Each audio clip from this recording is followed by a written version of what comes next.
What's up, everybody? I wanted to jump on real quick and give you a short introduction to my interview this week with Austin 2 of faithandhealingarts.com, an organization that displays and sells artwork created by childhood cancer warriors, in turn gives that money back to them as a steady stream of income. It is an incredible organization, and I urge you to check them out, faithandhealingarts.com, and you can find them on any social media as well. This interview went so long and did so well, I'm breaking it into two parts. So today you'll hear part one and come back next week for part two. Welcome back to the Childhood Cancer Perspective, and thank you all so much for sticking with me through all of these episodes as I continue to detail the journey of a father, a mother, and siblings after our daughter JC was diagnosed with a rare form of brain cancer in January of 2020. One of the silver linings that comes out of being in or having this type of diagnosis or being in this community is the people that you're able to meet along the way. Social media has been an invaluable asset to us to be able to collaborate with others and work together to make our community bigger, stronger, and more avenues for support. And so today is my guest is someone that we met doing a TikTok live actually, and had them come in to support us, and we are happy to turn around and support them and bring our families and community together that we have built on social media and in the community right in front of us. So today I have Austin from Faith and Healing Arts, and I would hand the floor over to you and have you introduce yourself, and we'll go from there. Okay. My name is Austin too.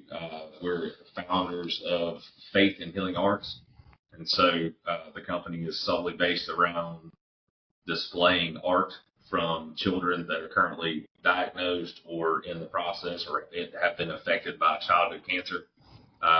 We're just an avenue to pass their art through. We sell the art, and all the money goes to the families to hopefully drive some residual income while they are dealing with it, as well as, like you said, the community. There's tons of kids. They're all going through different stuff, but some are similar. And if you can get the families talking together, that you never know what's going to come up. The more awareness, I think, is where the key is to, I guess, the success to beating this, I guess, or whatever you want to call it. So there's a short story who I am.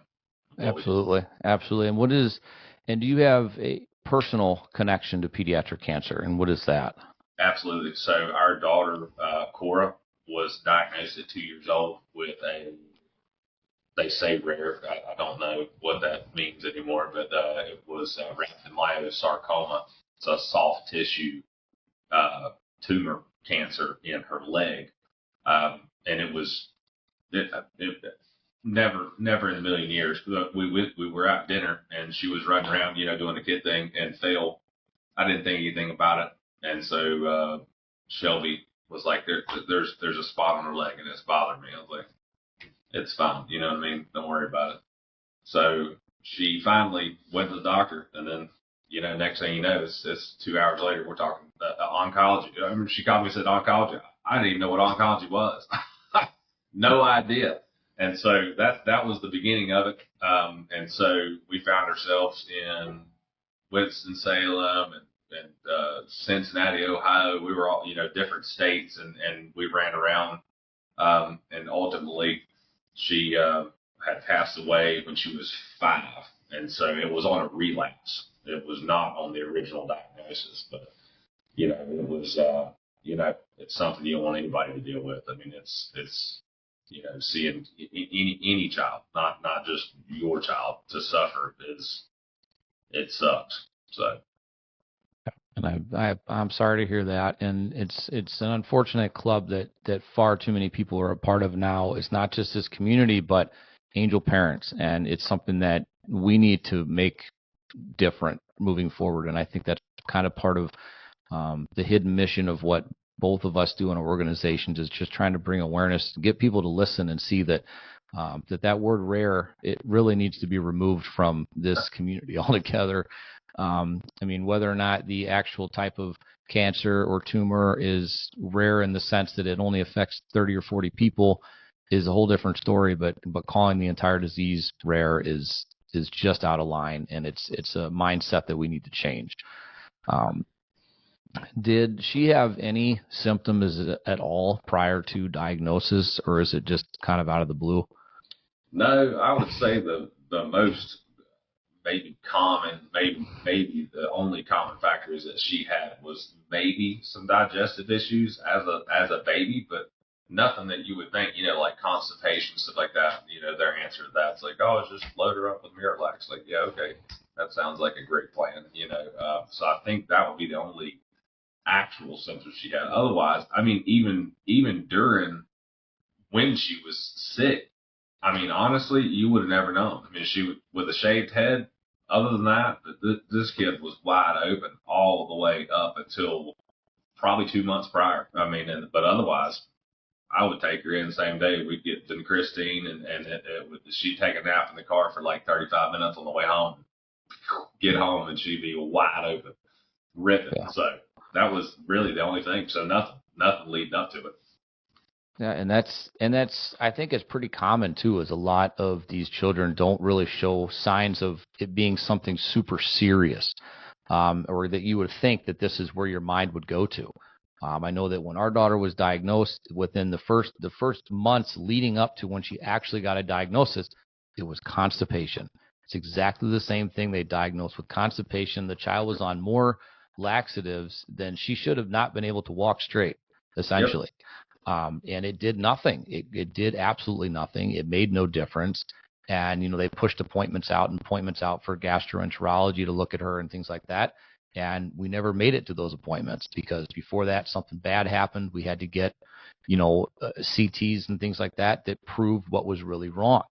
And, I think that, I would love in the future for, MRIs or CTs to be an optional part of your insurance plan, where if that's something that you feel like, what, we need to catch these things early, and it's something that could be afforded once a year as an optional item, we could stop or catch a lot of these things early instead of, you know, you're looking for the simplest reason. You're looking for a treat 'em and street 'em idea when it comes to medical stuff, and it's a horrible way to look at it. And when these kids are sitting here with these things growing inside of them for time and time and time again, and you're not able to catch it, it's getting worse and worse.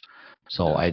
and it's amazing to see how stories, even with a different diagnosis, how they mirror each other, just so closely. Oh yeah. I mean, it's a medical assumption that they're like, oh, she's 2, she's 3, she's 4, she's 5, she's 7, whatever. Oh, it's fine. I mean, even if you go into if you go into the hospital now and they're like, hey man, my chest is killing me. Now, how old are you? Oh, you're 32. It's heartburn. You'll be fine. The next day you have a heart attack. I mean, it's Mm-hmm. man, the stuff that we saw, and I don't know how controversial. I'm not even probably fit to be in public to talk about it, but I have theories and of and the insurance, it controls everything. I mean, it's a that really that's where the faith in the arts came more so when me and my wife knew that we wanted to do something to help, right? Everybody does. Obviously, when you get into that situation, it's like, okay, like this sucks. What can we do? And so, and the real reason behind that is there's no like red tape. Like I can control every aspect of it. Like it doesn't matter. There is no approval needed. If they need money, we just make it happen. You know what I mean? Like there's always, even, there's always going to be like you waiting on something, or I don't care what they do with it. Some people are like, well, what if they don't spend the money like that? I don't care what they do with it. It is what it. That's between them and whoever they believe in. You know what I mean? To deal with that, but it's the whole medical thing is great, and there's a pattern like just from the families that we have is that their diagnosis, and I might blow the top off of some craziness, but like their diagnosis is like 3 weeks after these injections that they're getting. You know what I'm saying? Like their booster, all these shots that they're giving them, it's all the same. And then you look at how many leukemia kids we have. Like there's something, you know what I mean, in the percentage that's going on, and they're just I think it's just part of it. It's like if you get a shot that's approved, it's 70% is good, 30% of people might get something from it or cancer or kill them dying. Then that means it passes on to it's approved. So Mm-hmm. something, there's a common denominator. I don't think they care to know what it is, but yeah, I get a little fired up about that. But that, I mean, and honestly, she had a knot in her leg after her shots, like her childhood shots. So that was actually where the knot came from. Her cancer was 4 inches from the injection site of where they did her shots as a child. And we called and asked them about it. And they're like, oh, it's fine. That's normal to have a knot in your leg, like after having shots. It's like, oh, okay. 2 weeks later, oncology, done. Sitting in the chair, figuring out what in the world happened. So, I don't know, man. No, I listen. This is, I mean, this is absolutely a place where you say whatever you want and whatever, opinions or whatever, and it's not even so much opinions; it's real life, right? You've lived through it, you understand it, and what things happen. Coincidences aren't always a thing. It's sometimes things happen, and there's a reason behind it, but not too many people want to look at what the reason actually is or the correlation to something, and it's sad, but we need to, normalize people just listening to what we have to say and understanding that parents know their kids better than any doctor, any medical system, any insurance system. I have my own issues with the insurance companies, and we have friends that deal with the insurance companies and things that, people that sit behind a desk and don't actually practice medicine, but actually deny or approve cases based on what the paperwork says. And if you've never seen a patient, and I'm sure you have. I've been on the phone with them and said, I want to talk to that doctor. Oh, no, we can't do that. We don't give out that type of information. Well, they're making a case that could be life or death for my child. I want to speak to them. Where you go to the pharmacy and then they need doctor's approval. And my question is, well, who the hell do you think sent in the prescription? It wasn't me. It was who ordered the MRI. It wasn't me. It was my doctor that obviously thought that it was necessary because they're here and they see my child every single day. So it is hell on earth to deal with this diagnosis by itself, but then the added bonus of doctors that don't listen to you or insurance companies that think they know better and tell you what you should and shouldn't do. It just makes it that much more incredibly fun to deal with on a daily basis when you're going through the worst stress of your life and you just need to add a few more things. So, yeah. And they're freaking robots, like you said. They literally they get a pamphlet. It's a job to somebody. Like, hey, this is great. I just got hired at the insurance company. Oh, that's cool. Well, when they call you and they ask you this, here's line 1, 7, and 2. This is what you can. Yeah, I mean, it's robotic. So it's like, and like you said, you just want to. I'm not good with rules. I mean, I have my authority thing. I have a very respectful, very moral guy, but I don't do structure well. I just, if it doesn't make logical sense to me, I can't stand it. I mean, we would be in the hospital, and when they would give her Neulasta shot to raise her to get the white blood counts back up. Well, obviously they destroyed him with the chemo, and so we were literally in a room and physically. So the shot, like we sourced everything out. Like the shot was insurance wise was like $22,000, and she used like 1 milliliter, whatever you call it, of it, and it comes in 6. They literally use 1 and throw it away for $21,000. It's like, what in the world? And so we bought that from, I think it was Costco or something like that. And it was like $4,600, and they would reimburse us for it. But long story short, we would have to set an appointment in a room to walk through a door to get a Neulasta shot. So they would charge us for another visit to walk from a 10 to 10 room to another 10 to 10 room for a nurse to give her a shot. And it blows my mind. The money, you know what I mean? It's dude, it is if I slip out and say some cuss words, it's my fault. That's one flaw I do have, but it pisses me off. I mean, it drives me crazy. And Shelby too. Shelby's way more educated about my wife about like the particular cancer. I'm I'm not the smartest guy in the world. So like I can sell and make money, and that's literally the only thing I bring to the table. And so but she's very into it. But they have, yeah, tumor samples that we sent off from Cora, and we try to help. But man, we had them email us yesterday, and we're like, yeah, hey, I know this might be a little bit to ask, but you think you would start a crowd fundraiser for $16,000 to pay for one of the interns to help with her tumor? I know I'm scattered, but that sounds like a Crockett crowd. No, it's a lot, and you can also say whatever you want, so don't worry about that. This is the one thing where social media shuts me down. I can say whatever the hell I want here, so feel free. Yeah. Yeah, the money aspect of the entire situation is incredible. And I have two. Our daughter fought for 520 days, and I have two full binder boxes of every single bill, itemized by month. And for that 520 days, it cost $2.5 million to treat her. Yep. And the one stay in the hospital for her to have stem cells, I believe, was about $600,000.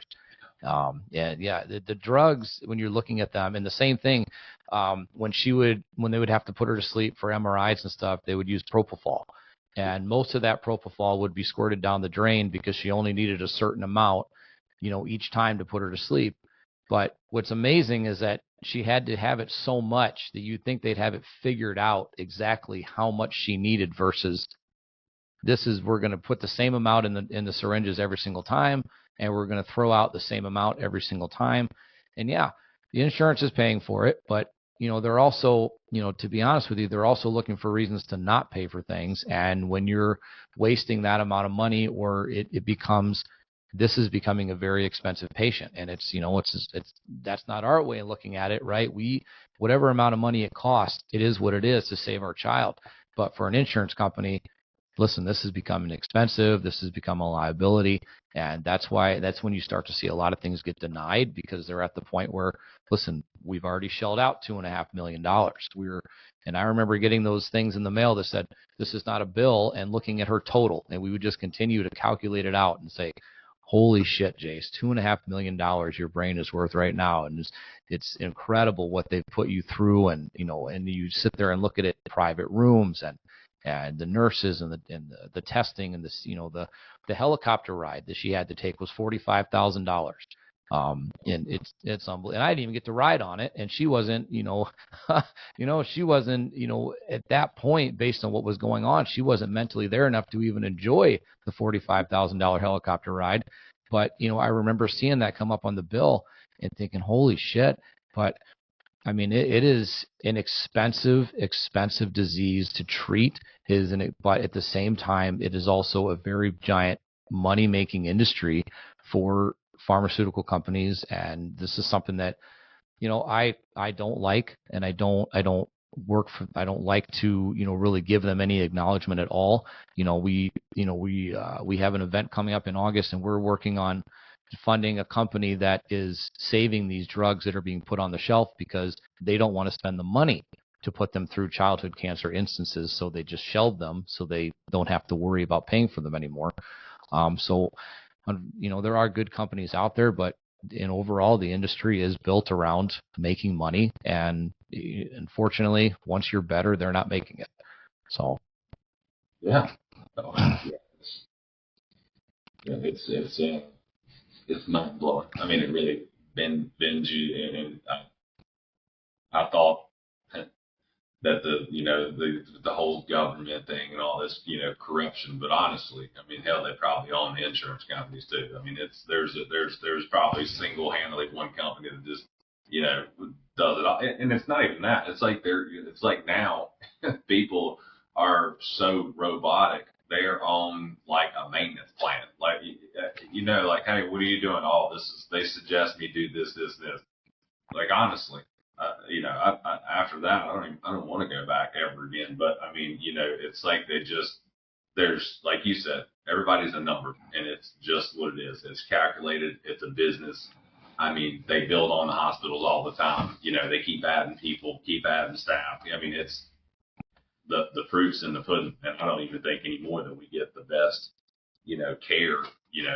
I think there's other countries that, are better. I think there's other countries that don't have as much cancer for a reason. You know what I mean? Mm-hmm. We're a throwaway country, and I sit here. I'm the world's worst too. We're high paced in what we do, and it's easy to be wasteful. But like you said, what happens to that mess? Like they pay $20,000 for a shop that you use $1,000 of, but then they don't get you the CT scan for the early recognition of something coming up your way. They're not approving it. It's ridiculous.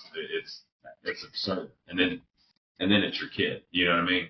Right. If you're a full grown adult, it's one thing, but your child, it's a puppet show. But Shelby handled most of that because I'm not a polite person when it comes down to that. I lose my patience extremely quick because it just, man, and the stupid people thing bothers me. Yeah. No, that's 100%. And I grew up without having a filter and saying whatever I felt like I wanted to say, but I definitely was more reserved until all of this happened. And then dealing with certain people and insurance companies or a nurse or a doctor having a bad day, whatever. No, I lost all ability to control whatever it is was stopping those words from coming out. And I think, I don't fault anybody for getting, mad at people that do that, because listen, we're fighting the worst fight of our lives, being a parent and an advocate for your child going through this. We're doing everything we can. We've already, I think, and maybe I don't feel like I'm the only one, but I think we already feel a certain bit of being a failure, because as a parent, our one job is to protect our kids. And although this is out of our hands, it was something we couldn't stop. We couldn't protect them from. And now you're putting all this stuff in front of us and saying, hey, you're not going to do this and you're not going to do that, and you're going to listen to what we're saying. That's it, carte blanche. We're saying what we're going to say. And far too many people are afraid to ask their doctors questions. They're afraid to question treatments, therapies. They're afraid to read the side effects and change their mind. And a lot of us are thrown into this thinking the doctors have our best interests at heart. They absolutely are going to do everything they can. But, at the same time, there are doctors that, they're very territorial. And so therefore, if it looks like something's going to go wrong or something's going to go bad, well, they don't want their name attached to it. If it looks like it's going to go well, they're all over it. And we've seen that time and time again. And it's a shame, because our kids are not your science experiments. They're not your guinea pigs. They deserve your best care, and they deserve every ounce of what you have in your medical background to give to them. But they also deserve the respect of you listening to us as parents, knowing our children's baselines better than you ever will, because we don't get to go home at the end of the night and shut this off. We don't get to clock out. We are not just another patient. We are your only patient at that moment. And I tell that to people all the time. If you're in the doctor's office, you're in there for an appointment, you are their only patient at that moment. I don't care if they've got 10 other patients waiting and they're behind an hour. I don't care if they've got a golf game, if they've got an appointment. It doesn't matter. You're there and they're there until you let them go, period.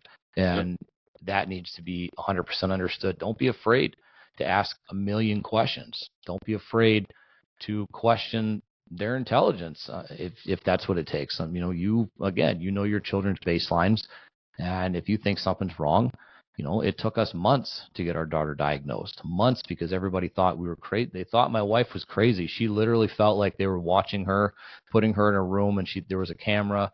She thought they think I'm nuts because I keep coming here. I've been to every urgent care, every hospital, and I can't get any answers. And in the end, you want to go back and tell people, I told you so. I knew something was wrong. But that's kind of the world that we live in, and that's the realities that you don't see on famous commercials. Let's put it that way. Yeah. Well, we were. Let's see. The two parts. So two things I was going to say. Like, I think that there's a lot of people that initially get into this industry to make a difference, and then I think the insurance companies cuff them up. You know what I mean? Like, you can be the best person in the world, and then ultimately you're going to get beat down by the industry, and it's just gonna, it sucks. So I think a lot of doctors, that's exactly why they got into it. They want to help people. That's what they are. Obviously, you're a giving human being if you're involved in that at all, but then you get bound up, and that was with the naughty. This is completely unrelated, but when we were, so her treatment was, it was back, I think they call it back. So it was invented in like 1936, and you're sitting in a room, and that was the other thing of getting involved in like the awareness thing. Like you could be the biggest country in the whole world, and then when they tell you that, you're sitting in a room, you feel like you're alone. You know what I mean? So there's nobody like, and you have to make a decision like quick. It's like, hey, you got to go right or you got to go left. Like left is this, and right is that, and you're just like, holy shit, I wish I could just talk to somebody that's been through this. Like I don't know what to do. We don't know what to do. She's two, man. You know what I mean? And so, yeah, I mean, I've my brain is all over the place, but yeah, I mean, it is mind bending. You know what I mean? And I, like you said, feeling like a failure. Dude, I push and push and push and push. Shelby does the same thing, and yeah, man, you feel like you're not doing shit. I mean, to everybody else, maybe they're like, dude, like how are y'all like doing what you're doing? Like, what are you doing? I still feel like a damn failure. So, and I will, I'll continue to do so. Until something happens, good, bad, or indifferent. Yeah. I think the awareness thing is huge. It's and that's a big part of the whole rare conversation. Like you said, particularly what your daughter went through, what our daughter went through. Like it's that, yeah, that's rare. Child with cancer, it's like every week. You know what I mean? There's somebody popping up with it. So yeah, no, yeah, I don't. The rare thing drives me crazy. I hate hearing it. I hate hearing that, I hate going to Washington every year and them touting how they've raised the funding to 8%. And I'm thinking I don't know what you're excited about. It's like saying I'm excited the gas prices got to $3 today. Like what are we what are we excited about 8%? I mean, you have a population that is like 70 or 80 million people in the US, then they should be getting 50% of the funding, because the reality of it is that a lot of the research that goes into adult cancers comes from the research you're gaining from pediatrics. And that's another thing. And pediatric and adult cancers are not the same thing. Leukemia, the exact same strain, the exact same everything in a child and adult, it is different. It will attack them differently. It reacts differently to drugs. The treatment plan is different based on genetics. It's like the whole situation is different, and your body is still growing and developing, that also makes treatments different. And everybody looks at it like we have so many, drugs here and we have so much, research here. Yeah, for everybody else, but this entire population of 80 million people that's not getting the research or funding that they deserve. And we're out here as parents, we're out here as advocates, as organizations, carrying the load and trying to do what you should be doing because you have the power of the pen and you can write laws. And on top of that, we shouldn't have to have legislation that says that they deserve more funding. Like, that's just asinine. It should just be a thing. It should be taken care of. And I don't want to hear it touted about how you gave the NCI, an extra $300, $400 million. I don't care, because none of it came to the kids. None of it went directly to the pediatrics. And I've said it before that every politician, right or left, it doesn't matter to me. DNR means absolutely nothing. Every politician in their campaign has used kids. Every single one. Whether it is I'm touting for more education or better health care or better school lunches, whatever. You've all used kids. But when it comes down to it, you don't really give a shit, because these kids can't vote for you. These kids can't make a difference in your campaign. They're pawns in your game, and moving forward, it makes no difference. But kids are at the absolute core of every single world issue today, because without them, there will be no future. There will be no politicians, no judges, no doctors, no new world order, whatever it takes. Okay, they're not going to be there. And we have to do more to take care of them, because too many of us are burying our children, and it is not the way that it is supposed to be. They are supposed to take care of us into old age. They're supposed to put us in the best homes money can buy, and they're supposed to visit us. They're supposed to, relish in what we've done, and they're supposed to be able to make the same mistakes that we make every single day as adults, and be able to take for granted everything we take for granted every single day. And they're not getting the opportunities to do it.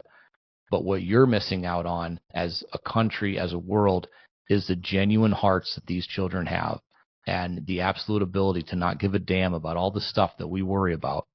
We're losing that every single day. Yeah. That's the other thing. This city is like, just kidding. It's like, hey, it's good. It is what it is. You know what I mean? They don't care.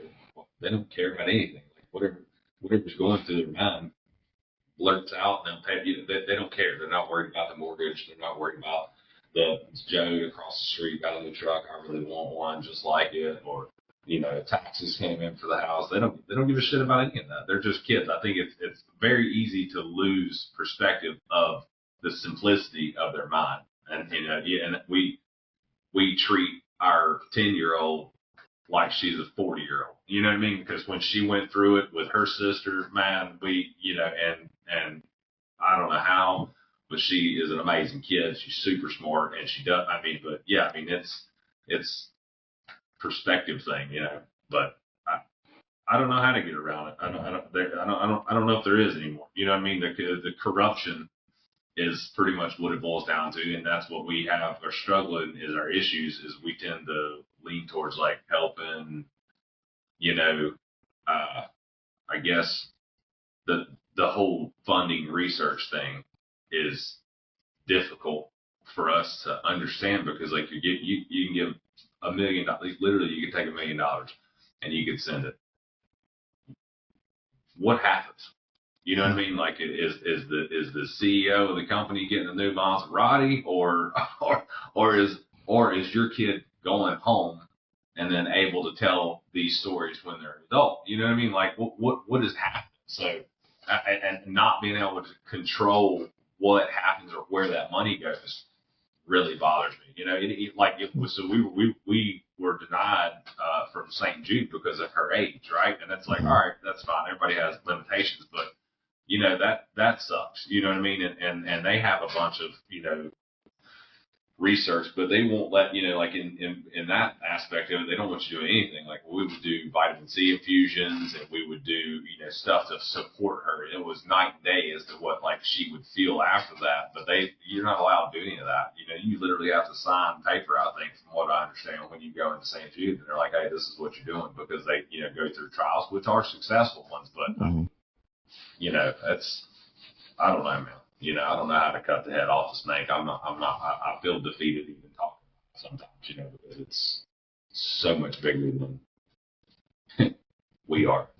Yeah, no, it definitely is. And this is, it's discouraging, on so many levels once you're part of this and you decide to take that advocacy route, or you decide to take, the organizational route or things like that. And listen, there's many ways that families deal with either the loss of a child or their child going through these treatments. And, one of those ways is to fade into the background, not forget that it happened, but just not be immersed in the community anymore. And that's 100% okay.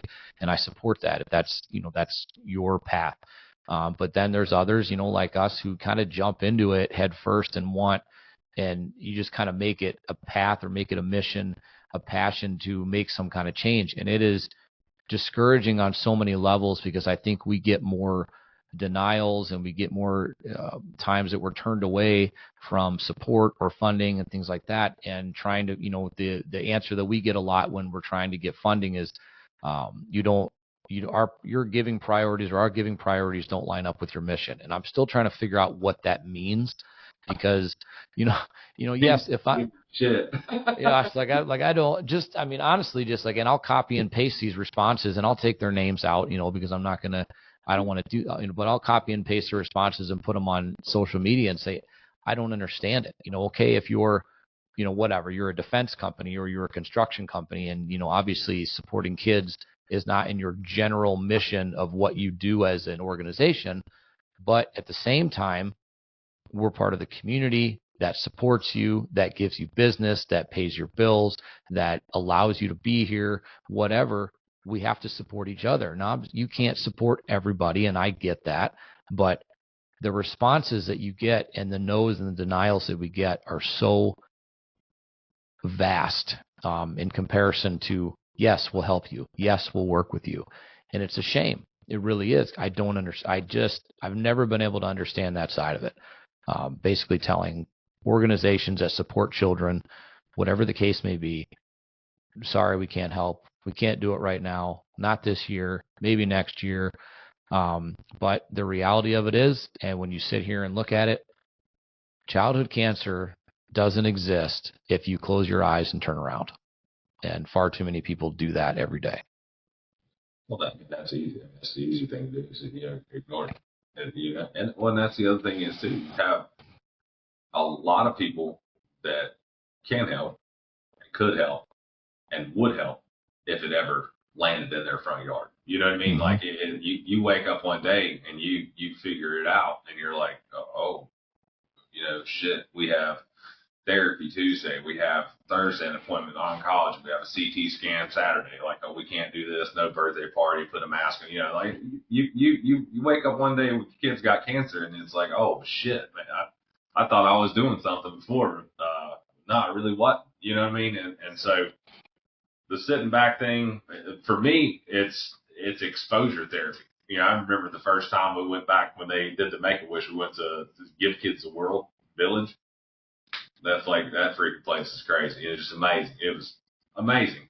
So we went back and I worked over there, but it's the same thing, like it was hard. It was hard. It's hard. It absolutely is a nightmare until you finally come around to the fact to understand that they were where we were, a year ago. You know what I mean? So that it helps us to heal, maybe it's almost selfish to be a part of it, like to disappear out of this community and to, like you said, to just step away is fine. If I did it, I would lose my mind. You know what I mean? Like I would go crazy. And I do think that something's going to come up, of this, and even if it's awareness or whatever, but I haven't started yet. We're just the consistency on our end. I have a shop that's just getting built, and then I'll have the stage for where we can do the, like the podcast and social media, so my consistency will be there. But yeah, once I crack open live, I'm like you, they'll probably shut me down in like 30 minutes. Yeah. I'm going to say something to make somebody curl up in the corner, and I call it crawl under the desk, you know what I mean? And then you won't see them again, because our society is this, hey, I screw you, and you call me out on it, and you hurt my feelings. Like, we can't talk about it anymore. Yeah. I just want to reach through the freaking phone and kill them. Yeah, no, it's 100%. We're in a time now where you can't say anything to anybody without being worried about whether or not you're going to offend them. But, and to me, and I've always said this, and my business partner will tell you the same thing. If I say something and it offends you, and it makes you feel some type of way, there's probably a reason for that. It wasn't maybe directed at you, but if you feel some type of way about it, I'm sorry. But we're all entitled to, whatever opinions we'd like to have, whether they're right or wrong. It's an opinion. It's our feelings. And this is our absolute daily life that we have to live every single day. And like I said, we don't get to shut it off. We don't get to go home at the end of the night and say, okay, or we don't get to, say that, well, it's the weekend, it's a Saturday, or it's a Friday night, it's a Sunday morning, so, surgery can wait till Monday. No. Like, we're here 24 hours a day, 7 days a week. This is what we live. This is what we do. We don't get to shut it off and go away. So I wish that more people understood that and understood, what it is to be part of this community, and also understood that what you guys see, so anybody watching or listening, what you see on the outside from us every single day is what we allow you to see, what we allow you to be part of. And there's so much that goes on behind the scenes. There's so much that goes on behind these eyes, okay, that you don't see and you don't understand and you don't feel, because number one, we don't want to share it with you, or we just don't feel like you could handle it. And also, the big thing about that is that you see support dwindle as your fight either comes to an end because your child is declared NED or cancer free, or if your child passes away, that support goes away. A lot of people just disappear, and it's because they don't know how to talk to us, or they think we're different people, we're broken, we're damaged goods. When we have so much to offer and so much that we want to share, but everybody's like, you know what, I'm just going to back off because I don't know what to say. I don't know how to treat you, and then they just disappear. And that's honestly, ghosting, I think, is the worst thing that you can do. I'd rather you say the wrong thing, allow me to correct you, but if you choose to disappear, then you were in the support circle for the wrong reasons. I agree. And we've had obviously no names anything in particular. We had some people that once we launched the Faith in the Arts, gone, just gone. Like, and it was like, what happened? Where'd you go? Like, what's going on? And I'm not saying this to be, rude or arrogant. It's like, well, it's a pretty cool idea, and like, I feel like that we're going to run with it and be, it's going to be successful. It's going to help the kids, the parents, for whatever they want to do with it. But yeah, I mean, it's just like, it's disappeared. But then they're like, oh yeah, we're praying for you. We'll support you. It's like, oh, okay. But like you said, maybe they don't know how to approach you maybe after that, like, oh yeah, what do you want me to say? Our daughter passed away of cancer. It's an unfortunate, screwed up part of the world that we live in, and you have to choose what to do with that information after you've seen it. But yeah, like you said, I mean, I don't think anybody can. We were watching a movie the other night, and Shelby, it was a war movie.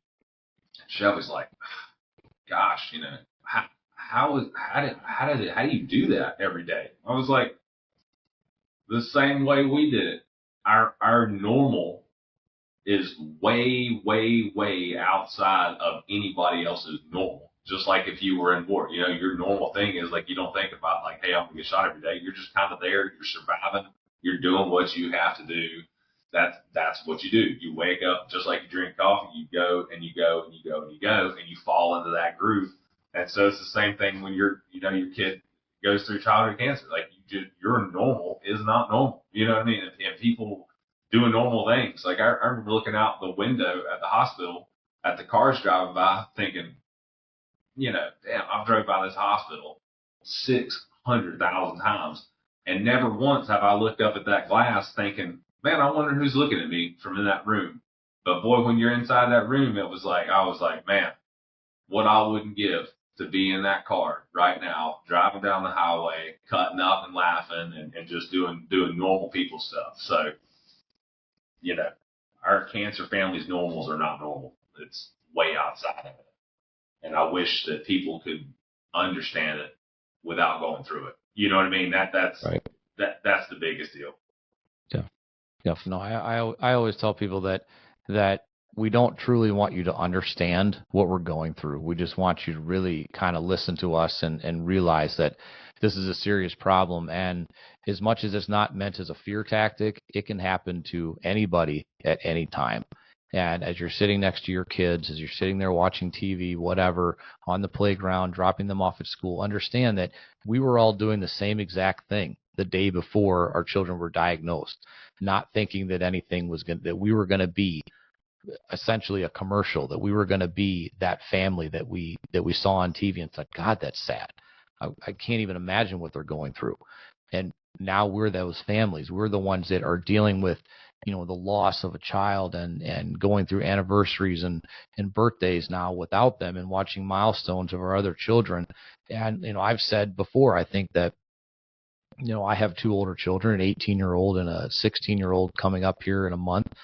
And I think every single year since JC's passed, I think it's been harder because I'm now seeing them get to milestones that she will never get to. I'm seeing, graduating high school, going to college, driving a car, getting their first job, boyfriends, girlfriends, whatever. You're seeing those milestones happen, and your child will never reach those. And so I think some people will say, well, time heals all wounds. And I think it's complete opposite in the situation. I think it makes it worse every year because you're losing out on what should have been realized from what your child's, their attributes were, what they decided they wanted. At young ages, they knew what they wanted to be in life, and they may have aspired to be whatever. JC wanted to be a NICU nurse. That was her aspiration. She loved babies, loved kids. That was what she wanted to do. So this, giving back in the way that we do was just kind of an extension of her and continued it on in her legacy. And, that's what a lot of us do, is create these organizations as a way to say, hey, our child's not here with us anymore, but we don't want anybody else to feel like that. We want to support you in the way that we know they would have supported you if they were here. Absolutely. I think that's one of the toughest things, like you said, is maybe not even, I guess, watching Braylon, grow up and then knowing, and then after that, like you'll run into families and their children are the same age. Like, so, a friend of mine's got a kid that's 8. Well, Cora would have been 8 this year. So you see like how she's grown and like how different that child looks. And then I can't help but think, man, I wonder what Cora, like it hits you, just out of the blue. Like, oh man, but yeah, what a horrible thing to deal with anybody, in general. Yeah. That's what go ahead. No, I was just piggybacking off what you were saying. I can't look at children, girls specifically in the ages that Jace would have been as I can't look at redheads. I can't do it because she had beautiful red hair, the only one in the family. And so whenever I see him, I think that should have been her. That's her running out of high school, driving a car, working behind the desk somewhere. I can't look at that. It just breaks me apart. And so, this is not anything that we want anybody to feel. We don't want you to feel sorry for us. We want you to listen and allow us to tell our stories, allow us to make a personal connection to what we're doing and what we're saying so that you want to get involved and make a change too. Advocacy is not for everybody, but it's definitely something that, if you want to get involved, it's rewarding, but it's tough. It's not.